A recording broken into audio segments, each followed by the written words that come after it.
আগে শুনতাম football player higher করে, এখন দেখেছি ডাকাতও হায়ার করে। শুধু আওয়ামী লীগ না, বিএনপির কর্মীরা ডাকাতি করিচ্ছে। যে রাজধানীর শান্তিনগরে ডাকাতির সময় 10-12 জন যুবদল কর্মী অস্ত্র সহ ধরা পড়েছে। কেন্দ্রীয় যুবদলের কি অবস্থান, কিছু কইছে? গত রাতে এই ডাকাতির চেষ্টার সময় শান্তিনগরে মতিঝিল থানা যুবদলের সাথে সংশ্লিষ্ট একদল ব্যক্তি সাধারণ জনতার হাতে গণধোলাইয়ের শিকার হয়ে পুলিশের হাতে আটক হয়েছে। অভিযোগ হয়েছে মতিঝিল থানা যুবদলের সদস্য আল মাহমুদ রাত সহ 10 থেকে 12 জন যুবদল কর্মী ডাকাতির সময় অস্ত্র সহ ধরা পড়ে। তাদের কাছে পিস্তল দেশীয় অস্ত্র ছিল জানা গেছে আর কি।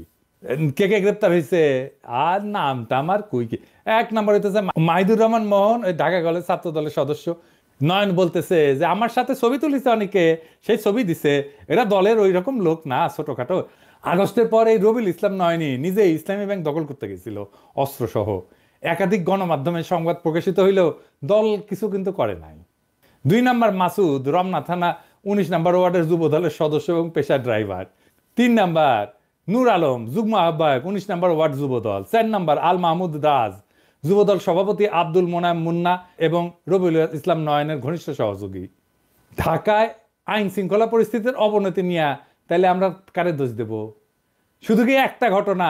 এই যে দেখেন 23শে ফেব্রুয়ারিতে চকরিয়া থানার লাগোয়া বাড়িতে ডাকাতি করতে গেছে বিএনপি নেতা সহ গ্রেপ্তার হয়েছে 3 ডাকাত। হ্যাঁ, বনশ্রীতে ওই যে মনে আছে না যে গুলি করে ডাকাতির কথা, সবাই সে কি হাউ কাউ লেগে দিছিল তাই না? সবচেয়ে বেশি হাউকাউ লেগেছিল বিএনপি। তো ইউনূস অথর্ব, ইউনূস খারাপ, ইলেকশন দিয়ে সরে যাক, তারপর